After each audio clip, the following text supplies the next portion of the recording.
Makeba? Hello, good morning. Makeba. Yes, hi. Hi there, this is Phil Hart. Hi. Digestive issues are something many of us can relate to, at least some of the time.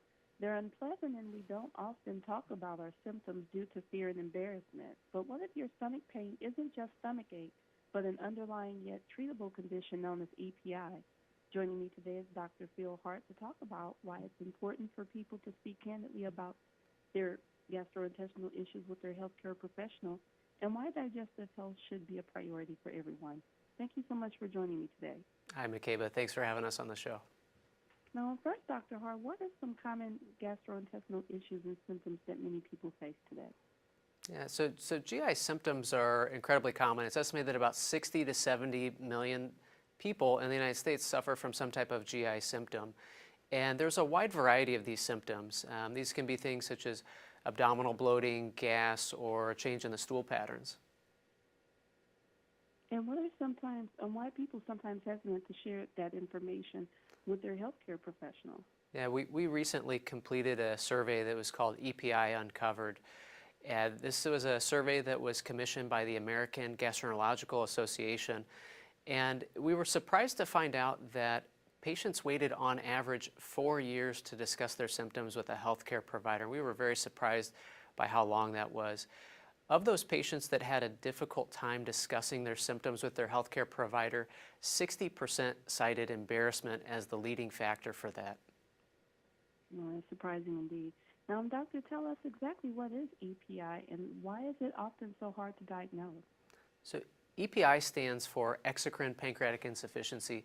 This describes a condition where the pancreas doesn't make enough of its normal digestive enzymes or chemicals to help us break apart the food that we eat. The symptoms of severe cases of EPI would be things like greasy stools or unexplained weight loss. But in milder cases, these symptoms can include things like abdominal bloating or gas, and especially these mild symptoms overlap with other very common GI conditions, and that overlap can make the diagnosis and identification of patients with this condition very challenging in the clinics. Absolutely. Now, being that those conditions, those symptoms can overlap like that, how can people identify those symptoms if something else may be going on, and how can they take a more proactive role in their digestive health? Sure. Well, to answer your first question, in our survey, 75% of gastroenterologists felt that EPI should particularly be considered in one of three scenarios in patients with GI symptoms. The first is those patients with a personal history of pancreatitis. Second, in those patients with a family history of pancreatitis. And third is in those patients who have risk factors and would therefore be at risk for developing a disease of the pancreas.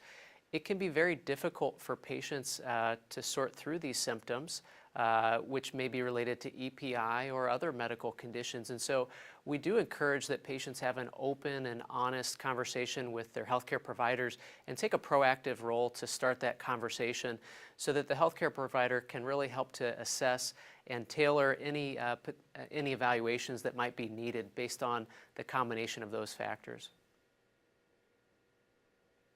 Absolutely. And how can people, is there a way that people can reduce their risk of developing EPI over time?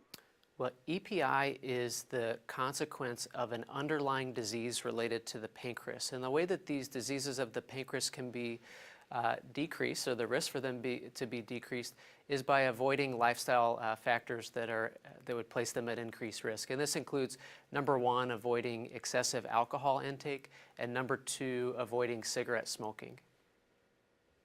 Thank you so much for that. And lastly, Dr. Hart, where can people find more information about EPI? Well, for more information, people can visit online at identifyepi.com as well as gastro.org.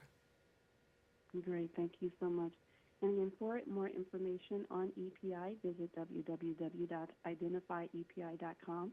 You can also go to www.gastro.org/GI-locator to find a gastroenterologist in your area.